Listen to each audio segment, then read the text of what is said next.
Programme ਮੁੱਦਾ US ਵਿੱਚ ਤੁਹਾਡਾ ਹਾਰਦਿਕ ਸਵਾਗਤ ਹੈ। ਅੱਜ ਦੇ ਇਸ ਮੁੱਦਾ ਪ੍ਰੋਗਰਾਮ ਵਿੱਚ ਅਸੀਂ ਗੱਲਬਾਤ ਕਰਨ ਜਾ ਰਹੇ ਹਾਂ ਉਹਨਾਂ ਸਿੱਖ ਸੰਸਥਾਵਾਂ ਦੀ ਜਿਹੜੀਆਂ ਸਿੱਖ ਇਸ਼ੂਜ਼ ਦੇ ਬਾਰੇ ਤੇ ਉਹਨਾਂ ਦੇ ਸਰੋਕਾਰਾਂ ਦੇ ਬਾਰੇ ਅਮਰੀਕਾ ਦੇ ਵਿੱਚ ਕਾਫੀ ਲੰਮੇ ਸਮੇਂ ਤੋਂ ਕੰਮ ਕਰ ਰਹੀਆਂ ਨੇ। ਇਹਨਾਂ ਸੰਸਥਾਵਾਂ ਦੇ ਵਿੱਚੋਂ ਹੀ ਇੱਕ ਸੰਸਥਾ ਹੈ ਸਾਲਡਫ ਦੇ ਐਗਜ਼ੈਕਟਿਵ ਡਾਇਰੈਕਟਰ ਕਿਰਨ ਗਿੱਲ ਸਾਡੇ ਨਾਲ ਨੇ ਤੇ ਨਾਲ ਨੇ ਸਤਨਾਮ ਸਿੰਘ ਜਿਹੜੇ ਲੰਮੇ ਸਮੇਂ ਤੋਂ ਸਾਲਡਫ ਦੇ ਨਾਲ ਗਰਾਊਂਡ ਲੈਵਲ ਤੇ ਕੰਮ ਕਰ ਰਹੇ ਨੇ। ਤੁਹਾਡਾ ਬਹੁਤ ਬਹੁਤ ਸਵਾਗਤ ਹੈ। Thank you. Kiran, first question to you ਕਿ ਬਹੁਤ ਸਾਰੀਆਂ ਸੰਸਥਾਵਾਂ ਨੇ ਅਮਰੀਕਾ ਦੇ ਵਿੱਚ ਸਿੱਖ ਇਸ਼ੂਜ਼ ਨੂੰ ਲੈ ਕੇ ਕੰਮ ਕਰ ਰਹੀਆਂ। ਕਈ ਕੰਸਰਨ ਨੇ, ਸਾਡੇ ਬੱਚੇ ਸਕੂਲਾਂ ਜਾ ਰਹੇ ਨੇ, ਕਈ ਤਰ੍ਹਾਂ ਦੀਆਂ ਮੁਸ਼ਕਲਾਂ ਨੇ, ਹੇਟ ਕ੍ਰਾਈਮ ਹੈ। ਸਾਲਡਫ ਦਾ ਕੀ ਮਿਸ਼ਨ ਹੈ? ਸਾਨੂੰ ਪਹਿਲਾਂ ਤਾਂ ਇਹਦੇ ਬਾਰੇ ਥੋੜ੍ਹਾ ਦੱਸੋ। So the mission of SALDEF is to uplift the voice of Sikh Americans through media, policy, and education. A lot of the issues that you just mentioned, the hate crimes, the bullying, are things that need to come out in the open and we need to stand up for. SALDEF is actually the oldest Sikh civil rights organization. It was founded in 1996. Okay. And we have a number of programs like Know Your Rights, where we connect government resources to the community so they can know how to deal with things like discrimination in the workplace, hate crimes, and a number of other issues our community is facing. ਆਪਣੇ ਦਰਸ਼ਕਾਂ ਨੂੰ ਦੱਸ ਦਈਏ ਕਿ ਕਿਰਨ ਗਿੱਲ ਨੇ ਅਜੇ 1 ਮਹੀਨਾ ਪਹਿਲਾਂ ਹੀ ਤੁਸੀਂ ਜੁਆਇਨ ਕੀਤਾ ਸਾਲਡਫ ਨੂੰ।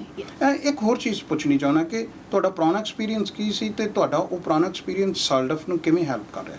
So I actually volunteered for SALDEF for over 6 years, and I was very involved in the law enforcement training on Sikh awareness in New Jersey. We trained over 5,000 officers in New Jersey, and we're actually working on making sure that Sikh awareness training is mandatory for all law enforcement in New Jersey. So we trained state police. All the new recruits get training on Sikh awareness, and we've also trained in a number of different townships. Okay. In addition, we have a program at SALDEF called the Sikh Lead Program, where we place Sikh students with legislative internships. And so we do this in Washington, D.C.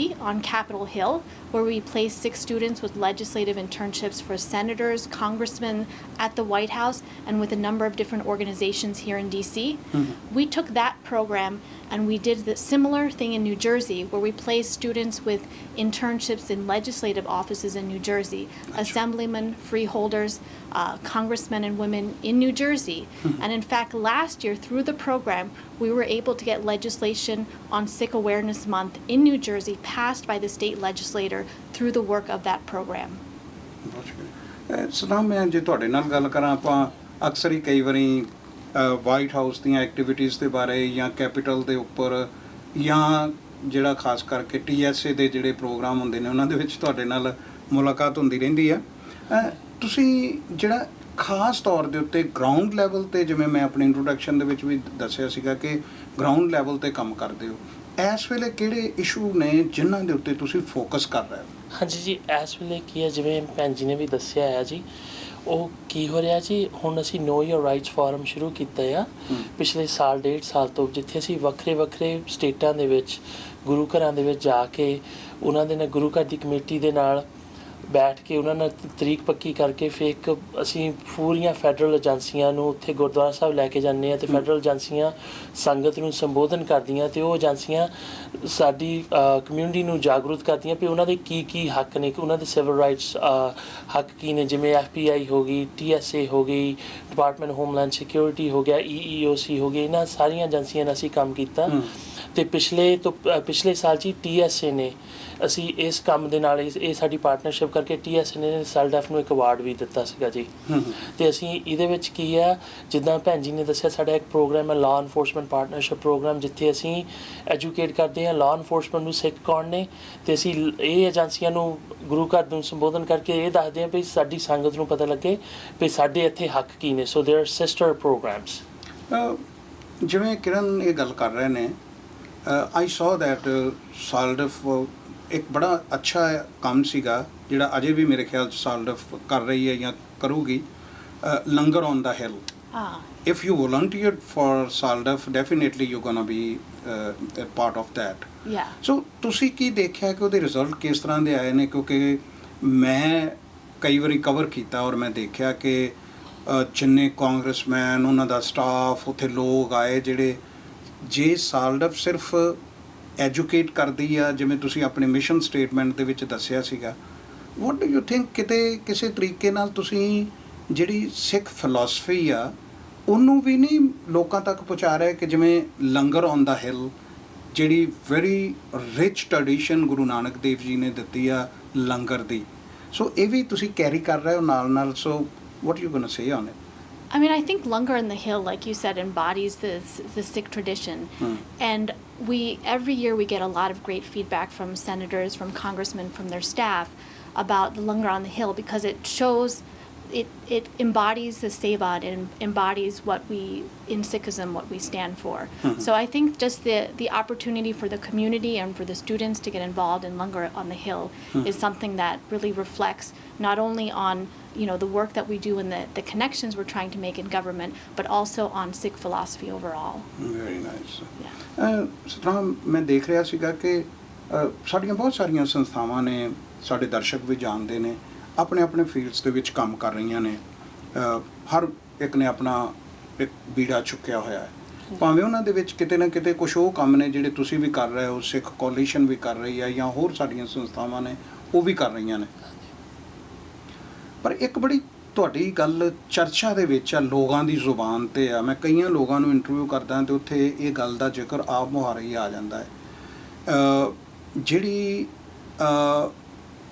ਪਹਿਚਾਣ ਦੀ ਗੱਲ ਹੈ, ਸਾਡੀ ਸਿੱਖ identity ਦੀ ਗੱਲ ਹੈ, ਉਹਦੇ ਵਿੱਚ ਸੈਲਡਫ ਦਾ ਬੜਾ ਨਾਂ ਲਿਆ ਜਾਂਦਾ ਹੈ ਕਿ ਤੁਸੀਂ ਕੌਮਕਾਸਟ ਦੇ ਨਾਲ ਜਿਹੜਾ ਜੁਆਇੰਟ ਵੈਂਚਰ ਕੀਤਾ ਸੀਗਾ, ਉਹਦੇ ਬਾਰੇ ਸਾਡੇ ਦਰਸ਼ਕਾਂ ਨੂੰ ਥੋੜ੍ਹਾ। ਹਾਂਜੀ ਜੀ, ਉਹ 5 ਸਾਲ ਪਹਿਲਾਂ ਜੀ ਅਸੀਂ ਨਾ ਕੌਮਕਾਸਟ ਦੇ ਨਾਲ ਪਾਰਟਨਰਸ਼ਿਪ ਕਰਕੇ ਹਰ ਗਰਮੀਆਂ ਨੂੰ, ਸਮਰ ਦੇ ਵਿੱਚ ਇਹ 30 ਸਕਿੰਟ ਦੀ ਐਡ ਆ ਜੀ, ਅਸੀਂ ਪ੍ਰਪੇਅਰ ਕੀਤੀ ਸੀ। ਵਾਰਿਸ ਆਹਲੂਵਾਲੀਆ ਜਿਹੜੇ ਐਕਟਰ ਨੇ ਹਾਲੀਵੁੱਡ ਦੇ, ਉਹ ਉਸ ਐਡ ਦੇ ਵਿੱਚ ਆਉਂਦੇ ਆ ਜੀ, ਅਤੇ ਅਸੀਂ ਨਾ ਹਰ ਸਾਲ ਕੌਮਕਾਸਟ ਸਾਨੂੰ ਉਹ ਫ੍ਰੀ ਟਾਈਮ ਦਿੰਦੀ ਆ। ਉਹ ਅਸਲ 'ਚ ਉਹ ਕੀ ਹੈ ਨਾ, ਜੇ ਉਹ ਕੌਮਕਾਸਟ ਇਹ ਪ੍ਰੋਗਰਾਮ ਨੂੰ ਵੇਚੇ, ਉਹ ਪਿਛਲੇ ਸਾਲ ਜਿਹੜਾ ਕੀਤਾ ਸੀ 1.5 ਮਿਲੀਅਨ ਉਹਨਾਂ ਨੂੰ ਮਿਲੇ ਪੈਸਾ, ਪਰ ਉਹ ਪੈਸਾ ਨਹੀਂ ਸਾਡੇ ਤੋਂ ਕੋਈ ਲਿਆ, ਨਾ ਹੀ ਅਸੀਂ ਕਮਿਊਨਿਟੀ ਤੋਂ ਰੇਜ਼ ਕੀਤਾ ਪੈਸਾ, ਉਹਨਾਂ ਨੇ ਡੋਨੇਟ ਕੀਤਾ ਉਹ ਟਾਈਮ, ਉਹ ਜਿਹੜਾ 30 ਸੈਕਿੰਡ ਐਡ, ਅਤੇ ਪਿਛਲੇ ਸਾਲ 1.5 ਮਿਲੀਅਨ ਦੀ ਸੀਗੀ ਜੀ, ਅਤੇ ਟੋਟਲ ਪਿਛਲੇ ਅਸੀਂ 5-6 ਸਾਲਾਂ ਤੋਂ ਇਹ ਕਰ ਰਹੇ ਹਾਂ, ਅਤੇ ਉਹ ਇਸ ਵੇਲੇ ਜੀ ਟੋਟਲ ਉਹ ਸਾਨੂੰ ਕਰ ਚੁੱਕੇ 7.5 ਮਿਲੀਅਨ ਅਪਰੋਕਸੀਮੇਟਲੀ,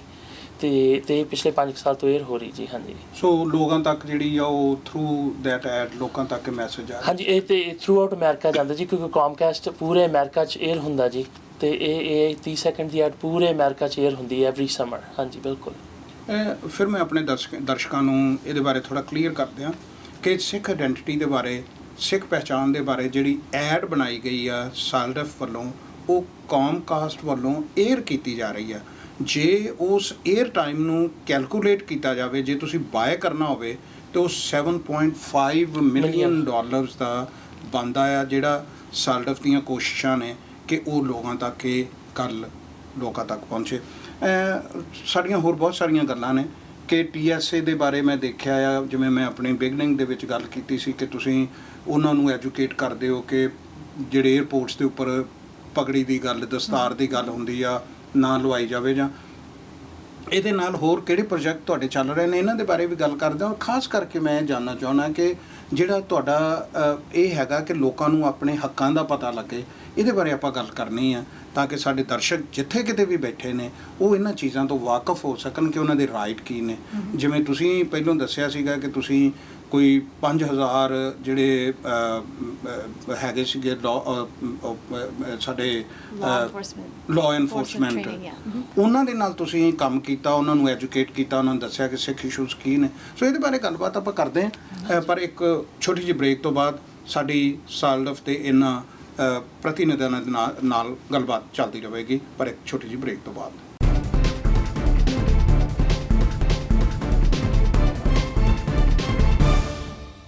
ਬ੍ਰੇਕ ਤੋਂ ਬਾਅਦ ਤੁਹਾਡਾ ਸਵਾਗਤ ਹੈ। ਸਾਡੀ ਗੱਲਬਾਤ ਚੱਲ ਰਹੀ ਹੈ ਸਾਲਡਫ ਦੀ ਐਗਜ਼ੈਕਟਿਵ ਡਾਇਰੈਕਟਰ ਕਿਰਨ ਗਿੱਲ ਦੇ ਨਾਲ ਅਤੇ ਸਤਨਾਮ ਸਿੰਘ ਦੇ ਨਾਲ। ਬ੍ਰੇਕ 'ਤੇ ਜਾਣ ਤੋਂ ਪਹਿਲਾਂ ਆਪਾਂ ਗੱਲਬਾਤ ਕਰ ਰਹੇ ਸੀ ਕਿ ਬਹੁਤ ਸਾਰੇ ਕੰਮ ਕੀਤੇ ਨੇ ਤੁਸੀਂ TSA ਦੇ ਬਾਰੇ। ਜੇ ਆਪਾਂ ਸਾਲਡਫ ਦੀ ਜਿਹੜੇ ਕੰਮਕਾਜ ਨੇ ਉਹਨਾਂ ਨੂੰ ਇੱਕ ਵਾਰੀ ਪਾਸੇ ਵੀ ਰੱਖ ਦਈਏ, ਅਤੇ ਇਸ਼ੂ ਤਾਂ ਅਜੇ ਵੀ ਹੈਗੇ ਨੇ, ਕਈ ਵਾਰੀ ਆਉਂਦੇ ਨੇ ਸਾਨੂੰ ਏਅਰਪੋਰਟਸ ਦੇ ਉੱਪਰ।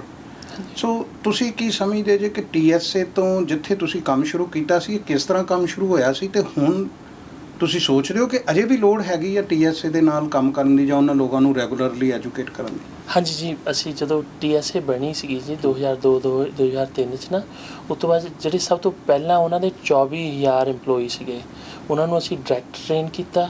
ਅਤੇ ਹੁਣ ਵੀ ਜਿਹੜੇ ਉਹਨਾਂ ਦੇ ਟ੍ਰੇਨਿੰਗ ਸੈਂਟਰ ਆ, ਜਦੋਂ TSA ਦੇ ਵਿੱਚ ਨਵਾਂ ਮੁਲਾਜ਼ਮ ਜਾਂਦਾ ਨਾ ਜੀ, ਉਹ ਉਹਨਾਂ ਦੇ ਜੋਰਜੀਆ ਦੇ ਵਿੱਚ ਉਹਨਾਂ ਦਾ ਟ੍ਰੇਨਿੰਗ ਸੈਂਟਰ, ਅਤੇ ਉਹਨਾਂ ਦੀ 2 ਹਫ਼ਤੇ ਦੀ ਟ੍ਰੇਨਿੰਗ ਜਿਹੜਾ ਸਿੱਖਇਜ਼ਮ ਦੇ ਉੱਤੇ, ਸਿੱਖ ਸਾਡੇ ਧਰਮ ਦੇ ਉੱਤੇ ਉਹਨਾਂ ਦੀ ਸਲਾਈਡ ਹੁੰਦੀ ਨਾ, ਉਹ ਸਾਡੇ ਨਾਲ TSA ਦੀ ਕੰਸਲਟੇਸ਼ਨ ਦੇ ਥਰੂ ਜਾਂਦੀ ਹੈ ਜੀ ਉਹ।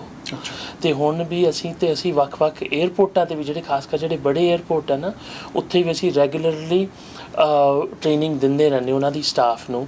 ਅਤੇ ਹੁਣ ਜਿਵੇਂ ਕਿ ਜਦੋਂ TSA ਦੇ ਨਾਲ, ਜਦੋਂ TSA ਬਣੀ ਸੀ ਜੀ, ਉਸ ਤੋਂ ਪਹਿਲਾਂ ਜਦੋਂ ਇਸ਼ੂ ਆਏ ਸੀਗੇ ਸਤੰਬਰ 11 ਤੋਂ ਬਾਅਦ 'ਚ ਸਾਡੀਆਂ ਪਗੜੀਆਂ ਲਾਉਣ ਲੱਗ ਪਏ ਸੀਗੇ ਏਅਰਪੋਰਟਾਂ ਦੇ ਉੱਤੇ। ਅਤੇ ਹੁਣ ਕੀ ਰੂਲ ਕੀ ਹੈ ਜੀ TSA ਦੇ, ਜਦੋਂ ਅਸੀਂ ਜਾਂਦੇ ਹਾਂ ਏਅਰਪੋਰਟ 'ਤੇ, ਉਦੋਂ ਤੁਹਾਨੂੰ ਜੀ ਪਗੜੀ ਨਹੀਂ ਤੁਹਾਨੂੰ ਲਾਉਣ ਨੂੰ ਕਹਿ ਸਕਦੇ, ਇਹ ਰੂਲ ਆ ਜੀ।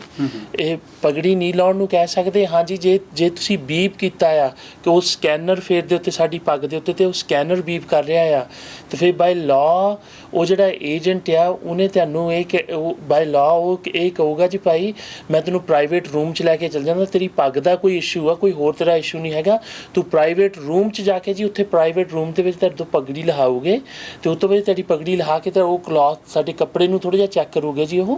ਅਤੇ ਉਸ ਤੋਂ ਬਾਅਦ ਦੀ ਜਦੋਂ ਉਹਨਾਂ ਨੇ ਚੈੱਕ ਕਰ ਲਿਆ, ਤੁਹਾਨੂੰ ਇੱਕ ਸ਼ੀਸ਼ਾ ਅਤੇ ਇੱਕ ਸੁਵਿਧਾ ਵੀ ਪ੍ਰਵਾਨ ਕਰੋਗੇ ਕਿ ਜਿੱਥੇ ਤੁਸੀਂ ਪਗੜੀ ਦੁਆਰਾ ਬੰਨ੍ਹ ਸਕਦੇ ਆ। ਅਤੇ ਆਮ ਤੌਰ ਦੇ ਉੱਤੇ ਵੀ ਜੀ, ਆਮ ਤੌਰ ਦੇ ਉੱਤੇ ਇਸ਼ੂ ਕੀ ਹੁੰਦਾ ਨਾ ਜੀ, ਕਿਉਂਕਿ ਜਦੋਂ ਆਪਾਂ ਆਪਣੇ ਭਰਾ ਜਿਹੜੇ ਦਾੜੀ ਬੰਨ੍ਹਦੇ ਆ, ਕਈ ਵਾਰ ਫਿਕਸ ਹੋ ਜਾਂ ਹੇਅਰ ਜੈਲ ਜਿਹੜਾ ਹੁੰਦਾ ਨਾ, ਉਹ ਹੱਥਾਂ ਨੂੰ ਲੱਗਾ ਹੁੰਦਾ ਅਤੇ ਆਪਣੀ ਪੱਗ ਨੂੰ ਲੱਗ ਜਾਂਦਾ, ਅਤੇ ਉਹ ਕਈ ਵਾਰ ਜੀ ਆਉਂਦਾ ਹੁੰਦਾ ਬੀਪ। ਤਾਂ ਕਰਕੇ ਬੀਪ ਕਰਨ ਦਾ ਕਾਰਨ ਉਹ ਇਹ ਨਹੀਂ ਕੋਈ ਇਹਦੇ ਅੰਦਰ ਹੁੰਦਾ ਆ, ਪਰ ਉਹ ਬੀਪ ਕਰਨ ਦਾ ਕਾਰਨ ਇਹ ਆ। ਪਰ ਇਹ ਰੂਲ ਇਹ ਹੈ ਜੀ, ਉਹ ਪਗੜੀ ਤੁਹਾਨੂੰ ਲਾਉਣ ਨੂੰ ਕਹਿ ਹੀ ਨਹੀਂ ਸਕਦੇ।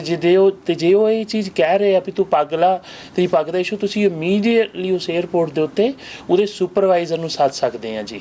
ਅਤੇ ਜੇ ਤਾਂ ਵੀ ਜੇ ਤੁਹਾਨੂੰ ਕੋਈ ਇਸ਼ੂ ਹੈਗਾ ਜੀ, ਤੁਸੀਂ ਨਾ ਸਾਨੂੰ ਰਿਪੋਰਟ ਕਰੋ ਅਤੇ ਅਸੀਂ ਫਾਲੋ ਅਪ ਕਰਾਂਗੇ। ਅਤੇ ਸਾਡੇ ਕੋਲ 1 ਮਹੀਨਾ ਹੈਗਾ ਜੀ, 1 ਮਹੀਨੇ ਤੋਂ ਪਹਿਲਾਂ ਤੁਸੀਂ ਸਾਨੂੰ ਜੇ ਰਿਪੋਰਟ ਕਰਦੇ ਹਾਂ, ਅਤੇ ਅਸੀਂ ਫਾਈਲ ਮੰਗਾ ਸਕਦੇ, ਅਤੇ ਉਹ ਏਅਰਪੋਰਟ ਦੀ ਵੀਡੀਓ ਆਪਾਂ ਕਢਾ ਸਕਦੇ ਵਿਦਿਨ 30 ਡੇਜ਼। ਹਾਂਜੀ ਕਿਰਨ, ਤੁਸੀਂ ਕੀ ਸੋਚਦੇ ਹੋ ਕਿ ਸਾਨੂੰ ਆਪਣੀ ਕਮਿਊਨਿਟੀ ਨੂੰ ਵੀ ਐਜੂਕੇਟ ਕਰਨ ਦੀ ਲੋੜ ਨਹੀਂ ਹੈਗੀ ਕਿ ਕਈ ਵਾਰੀ ਅਸੀਂ ਜਾ ਕੇ ਬਿਨਾਂ ਮਤਲਬ ਤੋਂ ਆਰਗੂਮੈਂਟ ਵੀ ਕਰਦੇ ਉਹਨਾਂ ਦੇ ਨਾਲ, ਕਈ ਵਾਰੀ ਪੱਗ ਦੀ ਪਿੰਨ ਹੋ ਸਕਦੀ ਆ, ਕਈ ਵਾਰੀ ਬਾਜ ਅਸੀਂ ਪੱਗ ਦੇ ਵਿੱਚ ਲਾਇਆ ਹੁੰਦਾ, ਸਾਨੂੰ ਧਿਆਨ ਨਹੀਂ ਹੁੰਦਾ। So what you think, do we really need to educate our community and some kind of ਕੋਈ ਇਸ ਤਰ੍ਹਾਂ ਦੇ, ਡੂ ਯੂ ਥਿੰਕ ਕਿ ਕੋਈ ਸੈਮੀਨਾਰ ਜਾਂ ਗੁਰਦੁਆਰਿਆਂ ਦੇ ਵਿੱਚ ਤੁਸੀਂ ਕਰਨਾ ਚਾਹੀਦਾ? Sure, absolutely. I think it's important to educate the community, and we do that through some of our trainings with Know Your Rights. So we talked about pagadi and how Satnam talked about how the TSA deals with that as we go through the airport security. Another issue we often deal with is how they handle the kirpan, and there's guidelines as to what to do when you go through airport security. Typically, they're recommending to check that into your luggage, and again, through the training of years with SALDEF and the TSA partnership, they're aware of the Sikh symbols and the articles of faith. Also, the Kada is another one. So we continue to go back and train and partner with them to make sure they understand, and then also the community understands what the protocols are with TSA. ਤੇ ਅਸੀਂ ਜਿਵੇਂ ਦੱਸਿਆ ਉਹਨਾਂ ਨੇ, sorry ਮੈਂ ਇਹੀ ਪੁੱਛਣ ਲੱਗਾ ਸੀਗਾ ਕਿ ਜਿਹੜਾ ਨੋ ਯੋਰ ਰਾਈਟ, ਇਹਦੇ ਬਾਰੇ ਵਿੱਚ ਕੀ ਤੁਸੀਂ ਗੱਲ ਕਰਦੇ ਹੋ, ਔਰ ਕਿੰਨੇ ਕੁ ਗੁਰਦੁਆਰਿਆਂ 'ਚ ਜਾਏ, ਔਰ ਕਿੰਨੇ ਕੁ ਗੁਰਦੁਆਰਿਆਂ ਦੇ ਵਿੱਚ ਹੋਰ ਸਾਨੂੰ ਜਾਣ ਦੀ ਲੋੜ? ਅਸੀਂ ਜੀ ਤਕਰੀਬਨ ਉਹ ਇਸ ਵੇਲੇ 34 ਗੁਰੂ ਘਰਾਂ 'ਚ ਕਰਾ ਚੁੱਕੇ ਹਾਂ ਜੀ ਗੁਰਦੁਆਰਾ ਸਾਹਿਬ। ਅਤੇ ਗੁਰਦੁਆਰਾ ਸਾਹਿਬ ਅਸੀਂ ਪੂਰੀ ਆਪਣੇ Virginia, Maryland, New York, Oregon, Salem Oregon 'ਚ ਵੀ, ਅਤੇ ਮਿਸਿਸਿਪੀ 'ਤੇ ਸਾਡੀ ਟਾਰਗੇਟ ਹੁੰਦੀ ਹੈ ਜੀ, ਜਿੱਥੇ ਕੋਈ ਨਾ ਕੋਈ ਕਿਤੇ ਇੰਸੀਡੈਂਟ ਹੋਇਆ ਹੋਵੇ ਨਾ, ਕੋਸ਼ਿਸ਼ ਸਾਡੀ ਉੱਥੇ ਹੁੰਦੀ ਜੀ ਕਰਨ ਦੀ। ਅਤੇ ਉੱਥੇ ਅਸੀਂ ਇਹ ਵੱਖਰੀਆਂ ਏਜੰਸੀਆਂ ਦੇ ਏਜੰਟ ਨੂੰ ਸਾਧਦੇ ਹਾਂ, ਕੋਆਰਡੀਨੇਟ ਕਰਕੇ, ਫਿਰ ਉਹ ਗੁਰੂ ਘਰ ਆਉਂਦੇ ਆ, ਅਤੇ ਗੁਰਦੁਆਰਾ ਸਾਹਿਬ ਆ ਕੇ ਉਹ ਆਪਣੀ ਏਜੰਸੀ ਬਾਰੇ ਦੱਸਦੇ ਪਈ। ਜਿੱਦਾਂ ਫੋਰ ਐਗਜ਼ਾਮਪਲ ਆਪਾਂ TSA ਦੀ ਗੱਲ ਕੀਤੀ, ਉਹ TSA ਦਾ ਏਜੰਟ ਆ ਕੇ ਦੱਸੂਗਾ ਆਪਾਂ ਨੂੰ ਗੁਰਦੁਆਰਾ ਸਾਹਿਬ ਵੀ ਕੀ ਰੂਲਸ ਨੇ, ਜਿਹੜੇ ਮੈਂ ਤੈਨੂੰ ਹੁਣੇ ਡਿਸਕ੍ਰਾਈਬ ਕਰਕੇ ਦੱਸੇ ਰੂਲਸ। ਅਤੇ ਹੁਣ ਜਿਵੇਂ ਕਿ ਜੀ FPI, ਜਿਵੇਂ ਕਿ ਪਿੱਛੇ ਜਿਹੇ ਇੱਕ ਕ੍ਰਾਈਮ ਹੋ ਕੇ ਹਟਿਆ ਔਰ ਸੇਲਮ ਔਰਗਨ 'ਚ ਆਪਣੇ ਗੁਰਸਿੱਖ ਭਰਾ ਦੇ ਨਾਲ ਸਟੋਰ ਦੇ ਉੱਤੇ ਹੋਇਆ ਜੀ। ਤੇ ਜਦੋਂ ਹੋ ਕੇ ਹਟਿਆ ਜੀ ਉਸ ਗੁਰਦੁਆਰਾ ਸਾਹਿਬ ਜਿੱਥੇ ਸੇਲਮ ਗੁਰਦੁਆਰਾ ਸਾਹਿਬ ਅਸੀਂ ਪਿਛਲੇ ਸਾਲ ਕੋਈ 14-15 ਮਹੀਨੇ ਪਹਿਲਾਂ ਅਸੀਂ ਨੋ ਯੋਰ ਰਾਈਟਸ ਫੋਰਮ ਕਰਾਇਆ। ਸਾਡੇ ਉੱਥੇ ਸਾਡੇ ਸਤ ਹਨੂਮਾਨ ਸਿੰਘ ਖਾਲਸਾ ਸਾਡੇ ਵਾਲੰਟੀਅਰ ਨੇ, ਉਹ ਸਰਦਾਰ ਬਹਾਦਰ ਸਿੰਘ ਹੁਣੀ ਸਾਡੇ ਵਾਲੰਟੀਅਰ, ਉਹਨਾਂ ਦੇ ਜ਼ਰੀਏ ਅਸੀਂ ਇਹ ਪ੍ਰੋਗਰਾਮ ਕਰਾਇਆ ਸੀ। ਤੇ ਜਦੋਂ ਹੀ ਇਹ ਹੋ ਕੇ ਹਟਿਆ ਜੀ ਉਦੋਂ ਸ਼ਾਮੀ ਹੀ ਸਾਨੂੰ ਫੋਨ ਕਾਲ ਆ ਗਈ ਵੀ ਇੱਦਾਂ ਹੋਇਆ। ਤੇ ਉੱਥੇ ਦੀ ਪੁਲਿਸ ਨੇ ਵੀ, ਸੇਲਮ ਪੁਲਿਸ ਨੇ ਵੀ ਸਾਨੂੰ ਕੰਟੈਕਟ ਕੀਤਾ। ਉੱਥੇ ਦੀ ਅਸੀਂ FBI ਦੇ ਨਾਲ ਵੀ ਗੱਲ ਕਰ ਰਹੇ ਹਾਂ ਕਿ ਉਹ ਕਹਿੰਦੇ ਅਸਲ 'ਚ ਇਹ ਹੇਟ ਕ੍ਰਾਈਮ ਨਹੀਂ ਸੀਗਾ, ਉਹ ਰੋਬਰੀ ਕਰ ਰਿਹਾ ਸੀਗਾ। ਉਹ ਬੰਦਾ ਅਸਲ 'ਚ ਆਪਣੇ ਗੁਰਸਿੱਖ ਭਰਾ ਦੇ ਸਟੋਰ ਦੇ ਸਾਹਮਣੇ ਕੋਈ ਭੰਗ ਵੇਚ ਰਿਹਾ ਸੀਗਾ, ਉੱਥੋਂ ਲੜਾਈ ਸ਼ੁਰੂ ਹੋਈ ਹੈ ਜੀ। ਤੇ ਉਹ ਤਾਂ ਕਰਕੇ ਤੇ ਉਹਦੀ ਪੁਲਿਸ ਵਾਲਿਆਂ ਨੇ ਵੀ ਜਦੋਂ ਤੁਸੀਂ ਨੋ ਯੋਰ ਰਾਈਟਸ ਲੈ ਕੇ ਜਾਂਦੇ ਹੋ ਗੁਰਦੁਆਰਿਆਂ ਦੇ ਵਿੱਚ, ਉਦੋਂ FBI ਦੇ ਰਿਪਰੈਜ਼ੈਂਟੇਟਿਵ ਵੀ ਜਾਂ ਆਫੀਸ਼ੀਅਲਸ ਹੁੰਦੇ ਨੇ, TSA ਦੇ ਵੀ ਹੁੰਦੇ ਨੇ, ਹੋਰ ਕਿਹੜੀਆਂ ਆਰਗੇਨਾਈਜੇਸ਼ਨ ਜਿਨ੍ਹਾਂ ਨੂੰ ਤੁਸੀਂ ਨਾਲ ਲੈ ਕੇ ਜਾਂਦੇ ਜੀ? FBI, TSA, department of justice ਜੀ, ਜਿਹੜਾ CRS ਉਹਨਾਂ ਦੀ ਕਮਿਊਨਿਟੀ ਰਿਲੇਸ਼ਨ ਸਰਵਿਸ, ਉਹਨਾਂ ਦੇ ਨਾਲ ਜੀ, ਉਹਨਾਂ ਦੇ ਸਾਡਾ ਮੇਨ ਮੁੱਦਾ ਉਹਨਾਂ ਦੇ ਨਾਲ ਹੁੰਦਾ ਚਾਈਲਡ ਬੁਲਿੰਗ ਦਾ। ਅਸੀਂ ਉਹਨਾਂ ਨਾਲ ਵੀ ਕੰਮ ਕਰੀਦਾ। ਤੇ ਅਸੀਂ ਜੀ EEOC ਇਕੁਅਲ ਇੰਪਲੋਇਮੈਂਟ ਆਪਰਚੁਨਿਟੀ ਕਮਿਸ਼ਨ, ਕਿਉਂਕਿ ਆਪਣੀ ਕਮਿਊਨਿਟੀ ਦੀ ਪਹਿਚਾਣ ਵੱਖਰੀ ਹੋਣ ਕਰਕੇ ਆਪਣੀ ਕਮਿਊਨਿਟੀ ਦੇ ਵਿੱਚ ਜੀ ਇਹ ਬੜਾ ਇਸ਼ੂ, ਵਰਕ ਪਲੇਸ ਡਿਸਕ੍ਰਿਮੀਨੇਸ਼ਨ ਦਾ ਬੜਾ ਇਸ਼ੂ ਆ। ਤੇ ਜਿਹੜੀ EEOC ਹੈ ਨੇ, ਇਕੁਅਲ ਇੰਪਲੋਇਮੈਂਟ ਆਪਰਚੁਨਿਟੀ ਕਮਿਸ਼ਨ, ਇਹ ਜੀ 1964 ਦੇ ਵਿੱਚ ਇੱਕ ਲੈਜਿਸਲੇਸ਼ਨ ਸੀ ਤੇ ਇੱਥੇ ਅਮਰੀਕਾ ਦੇ ਵਿੱਚ ਉਦੋਂ ਐਸਟੈਬਲਿਸ਼ ਹੋਈ ਹੈ। ਤੇ ਇਹਨਾਂ ਦਾ ਕੰਮ ਹੀ ਇਹ ਹੈ ਜੀ, ਸਾਡੇ ਨਾਲ ਜੇ ਤੁਹਾਡੇ ਨਾਲ ਕਿਤੇ ਵੀ ਵਰਕ ਪਲੇਸ ਦੇ ਤੁਹਾਡੇ ਕੰਮ ਦੇ ਉੱਤੇ ਤੁਹਾਡੇ ਨਾਲ ਕੋਈ ਧੱਕਾ ਹੋਇਆ, ਕਿਉਂਕਿ ਤੁਸੀਂ ਕਕਾਰ ਪਾਉਂਦੇ ਆ ਜਾਂ ਤੁਸੀਂ ਪਗੜੀ ਬੰਨੀ ਹੋ ਜਾਂ ਕਿਸੇ ਵੀ ਕਾਰਨ ਕਰਕੇ ਧੱਕਾ ਹੋਵੇ, EEOC ਸਾਡੇ ਬਿਹਾਫ ਦੇ ਉੱਤੇ ਇਨਵੈਸਟੀਗੇਟ ਕਰਦੀ ਜੀ ਉਸ ਇੰਪਲੋਇਰ ਨੂੰ। ਤੇ ਅਸੀਂ ਉਹਨਾਂ ਨਾਲ ਵੀ ਇਹ ਜੀ ਕੰਮ ਕਰੀਦਾ। ਧੱਕਾ ਇਹਨਾਂ ਦਾ ਮਤਲਬ ਹੈ ਕਿ ਕਿਤੇ ਨਾ ਕਿਤੇ ਤੁਹਾਨੂੰ ਲੱਗਦਾ ਹੈ ਕਿ ਡਿਸਕ੍ਰਿਮੀਨੇਸ਼ਨ ਹੋ ਰਹੀ ਹੈ। Can you explain little bit about what kind of forms are different, ਕਿ ਕਿਹੜੇ ਉਹ ਹੈਗੇ ਨੇ ਜਿਨ੍ਹਾਂ ਨੂੰ ਅਸੀਂ ਇਹ ਕਹਿੰਦੇ ਕਿ ਬੁਲਿੰਗ ਹੋ ਰਹੀ ਆ ਕਿ ਜਾਂ ਡਿਸਕ੍ਰਿਮੀਨੇਸ਼ਨ ਹੋ ਰਹੀ ਆ? ਸਾਡੇ ਦਰਸ਼ਕ ਕਿਵੇਂ ਜਾਣਨ ਕਿ ਕਿਹੜੀ ਚੀਜ਼ ਨੂੰ ਅਸੀਂ ਡਿਸਕ੍ਰਿਮੀਨੇਸ਼ਨ ਕਹਿੰਦੇ ਆ ਜਾਂ ਬੁਲਿੰਗ ਕਹਿੰਦੇ ਆ? Yeah, so there's a number of different things that we talk about in these seminars, and as you mentioned, bullying is one. So we have data that says about 60% of Sikh children are bullied over the course of their school career. So this is a serious issue in our community. Also, we've seen a rise in the number of hate crimes since 9/11, and then a resurgence with the new administration. Again, this is an issue that we are dealing with within the community that we hear over and over when we do these Know Your Rights trainings. And there's a number of different issues around employment discrimination. We've had incidents where we've spoken to individuals that have been trying to get jobs for months, years.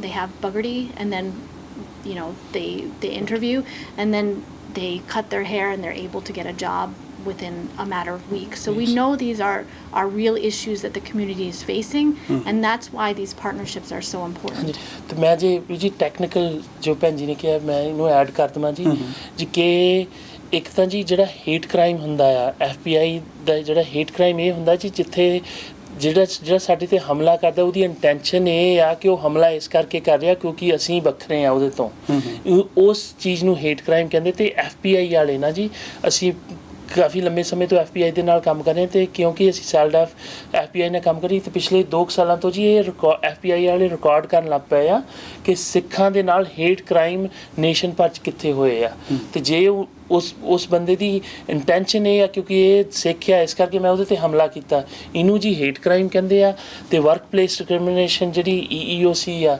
ਜੇ ਤੁਹਾਡੇ ਨਾਲ ਧੱਕਾ ਹੋਇਆ ਆ ਕਿਉਂਕਿ ਤੁਸੀਂ ਸਿੱਖ ਆ, ਉਹਨੂੰ ਜੀ ਵਰਕ ਪਲੇਸ ਡਿਸਕ੍ਰਿਮੀਨੇਸ਼ਨ ਕਹਿੰਦੇ ਆ। ਹਾਂਜੀ, ਜਿਵੇਂ ਇਹਨਾਂ ਨੇ ਵੀ ਥੋੜ੍ਹਾ ਐਕਸਪਲੇਨ ਕੀਤਾ, ਤੁਸੀਂ ਵੀ ਕੀਤਾ, ਹਾਂਜੀ, ਤੁਹਾਨੂੰ ਕੀ ਲੱਗਦਾ ਕਿ ਪਿਛਲੇ ਟਾਈਮ ਦੇ ਵਿੱਚ ਡਿਸਕ੍ਰਿਮੀਨੇਸ਼ਨ ਜਾਂ ਬੁਲਿੰਗ ਇਨਕਰੀਜ਼ ਹੋਇਆ ਕਿ ਡਿਕਰੀਜ਼ ਹੋਇਆ? ਇਨਕਰੀਜ਼ ਹੋਇਆ ਜੀ ਬਹੁਤ, ਕਿਉਂਕਿ ਸਾਡੀ ਰੈਕੋਰਡ ਸਪੈਸ਼ਲੀ ਸਿੱਖ ਕਮਿਊਨਿਟੀ ਦੇ ਰੈਫਰੈਂਸ ਦੇ ਨਾਲ ਗੱਲ ਕਰ ਰਹੇ ਹਾਂ ਜਾਂ ਪੰਜਾਬੀ ਕਮਿਊਨਿਟੀ ਦੇ। ਹਾਂਜੀ, ਸਾਡੇ ਕੋਲ ਜੀ ਜਿੱਦਾਂ ਹੁਣ ਰਿਪੋਰਟਸ ਪਹਿਲਾਂ ਪਿਛਲੇ 2-3 ਸਾਲਾਂ 'ਚ ਘੱਟ ਗਈ ਸੀ, ਪਿਛਲੇ ਸਾਲ 1.5 ਸਾਲ 'ਚ ਬਹੁਤ ਜ਼ਿਆਦਾ ਇਨਕਰੀਜ਼ ਹੋਏ। ਕਿਉਂਕਿ ਜੇ ਤੁਹਾਨੂੰ ਇੱਕ ਹੁਣੇ ਇੰਸੀਡੈਂਟ ਹੋਇਆ ਜੀ, ਇੱਕ ਆਪਣੇ ਗੁਰਸਿੱਖ ਭਰਾ ਨੇ, ਉਹਨਾਂ ਨੇ ਇੱਕ ਜੋਬ ਲਈ ਅਪਲਾਈ ਕੀਤਾ ਜੀ ਯੂਨਾਈਟਿਡ ਏਅਰਲਾਈਨਸ ਦੇ ਵਿੱਚ, ਅਤੇ ਉਹ direct flight from Virginia to New Delhi, ਉਹਨਾਂ ਨੂੰ ਫੋਨ ਦੇ ਉੱਤੇ ਐਪਲੀਕੇਸ਼ਨ ਦੇ ਉੱਤੇ ਸਾਰਾ ਕੋਈ ਦਿੱਕਤ ਨਹੀਂ ਆਈ।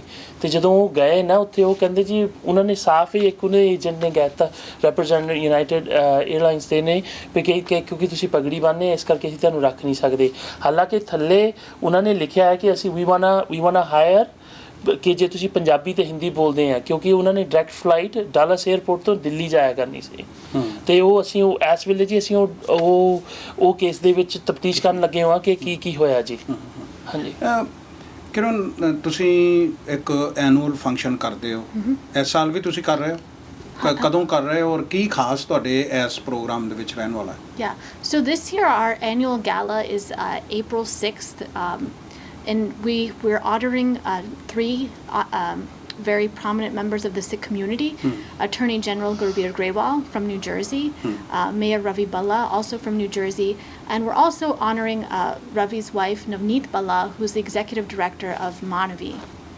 Now, Manavi is an organization in New Jersey that deals with victims of domestic violence, specifically within the South Asian I'm sorry to community. interrupt you, but ਮੈਂ ਇਸ ਤੋਂ ਬਾਅਦ ਤੁਹਾਡੇ ਨਾਲ ਸਾਡੇ ਪ੍ਰੋਗਰਾਮ ਦਾ ਸਮਾਂ ਤਾਂ ਹੋ ਗਿਆ ਹੈ, ਪਰ ਮੈਂ ਤੁਹਾਡੇ ਨਾਲ ਇਸ ਤੋਂ ਬਾਅਦ ਗੱਲ ਕਰਾਂਗਾ। ਸਾਨੂੰ ਹੋ ਸਕਦਾ ਹੈ ਕਿ ਅੱਗੇ ਕੱਲ ਫਿਰ ਗੱਲ ਕਰਨੀ ਪਵੇ ਇਸ ਇਸ਼ੂ ਦੇ ਉੱਤੇ। ਤੁਸੀਂ ਡੋਮੈਸਟਿਕ ਵਾਇਲੈਂਸ ਦੀ ਗੱਲ ਕੀਤੀ ਹੈ, it is very important in our community and all over our Indian community.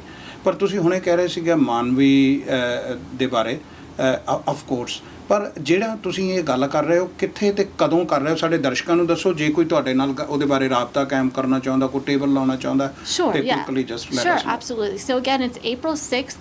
It's in Tysons Corner, Virginia at the Sheraton. Invitations are there. We certainly encourage you to come. You can sponsor, you can come as a guest to attend the gala. Again, we're going to have some great honorees. I think it's going to be a wonderful evening. So Yeah. we certainly would encourage you to attend. ਤੇ ਸਾਡੀ ਸੈਲਡੈਫ ਦੀ ਜੀ contact information ਆ www.celdef.org। ਜੇ ਸਾਨੂੰ contact ਕਰਨਾ ਹੋਵੇ ਤੇ ਸਾਡੇ ਗਾਲੇ ਦੀ ਵੀ ਇਨਫੋਰਮੇਸ਼ਨ ਬਾਰੇ ਤੁਸੀਂ ਉੱਥੇ ਸਾਡੀ ਵੈਬਸਾਈਟ ਤੋਂ ਲੈ ਸਕਦੇ ਆ। ਜੇ ਤੁਹਾਨੂੰ ਕੋਈ ਹੋਰ ਵੀ ਇਸ਼ੂ ਆ, ਤੁਹਾਡੇ ਭੈਣ ਭਰਾਵਾਂ ਨੂੰ ਜਿਹੜੇ ਪ੍ਰੋਗਰਾਮ ਨਹੀਂ ਵੀ ਸੁਣ ਰਹੇ, ਪਰ ਕੋਈ ਵੀ ਉਹਨਾਂ ਨੂੰ ਚਾਈਲਡ ਬੁਲੀਇੰਗ, ਕੋਈ ਵਰਕ ਪਲੇਸ ਡਿਸਕ੍ਰਿਮੀਨੇਸ਼ਨ, ਕੋਈ ਹੇਟ ਕ੍ਰਾਈਮ ਜਾਂ ਕੁਛ ਵੀ ਹੋ ਗਿਆ ਜੀ, ਤਾਂ ਸਾਨੂੰ ਜ਼ਰੂਰ ਕੰਟੈਕਟ ਕਰੋ ਜੀ। ਮੇਰੀ ਆਪਦੀ ਈਮੇਲ ਐਡਰੈਸ satnam@celdef.org ਹੈ ਜੀ, SATNAM.org, ਤੇ ਮੇਰਾ ਫੋਨ ਨੰਬਰ ਹੈ ਜੀ 5088872865। ਕਿਰਨ, ਅਜੇ ਬਹੁਤ ਸਾਰੀਆਂ ਗੱਲਾਂ ਨੇ, ਜਿਵੇਂ ਮੈਂ ਦੱਸਿਆ ਕਿ ਡੋਮੈਸਟਿਕ ਵਾਇਲੈਂਸ ਦੇ ਉੱਤੇ ਜਾਂ ਹੋਰ ਕਈ ਇਸ਼ੂ ਹੈਗੇ ਨੇ ਜਿਨ੍ਹਾਂ ਦੇ ਆਪਾਂ ਗੱਲ ਕਰਨੀ ਆ। ਆਈ ਵੁੱਡ ਰਿਕੁਐਸਟ ਕਿ if we can continue this talk tomorrow, ਕੱਲ੍ਹ ਆਪਾਂ ਇਹਦੇ ਬਾਰੇ ਫਿਰ ਗੱਲਬਾਤ ਕਰ ਲਈਏ।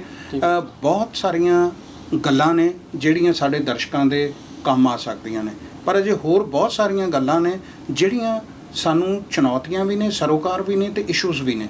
ਉਹਨਾਂ ਦੇ ਬਾਰੇ ਅਸੀਂ ਕੱਲ੍ਹ ਨੂੰ ਗੱਲ ਕਰਾਂਗੇ। ਪ੍ਰੋਗਰਾਮ ਵੇਖਣਾ ਨਾ ਭੁੱਲਿਓ। ਪਰ ਫਿਲਹਾਲ ਅਸੀਂ ਤੁਹਾਡੇ ਤੋਂ ਇੱਥੇ ਇਜਾਜ਼ਤ ਲਵਾਂਗੇ, ਫਿਰ ਇਸ ਪ੍ਰੋਗਰਾਮ ਨੂੰ ਕੰਟੀਨਿਊ ਕਰਾਂਗੇ ਕੱਲ੍ਹ ਦੇ ਪ੍ਰੋਗਰਾਮ ਵਿੱਚ। ਤੁਹਾਡਾ ਬਹੁਤ ਬਹੁਤ ਧੰਨਵਾਦ।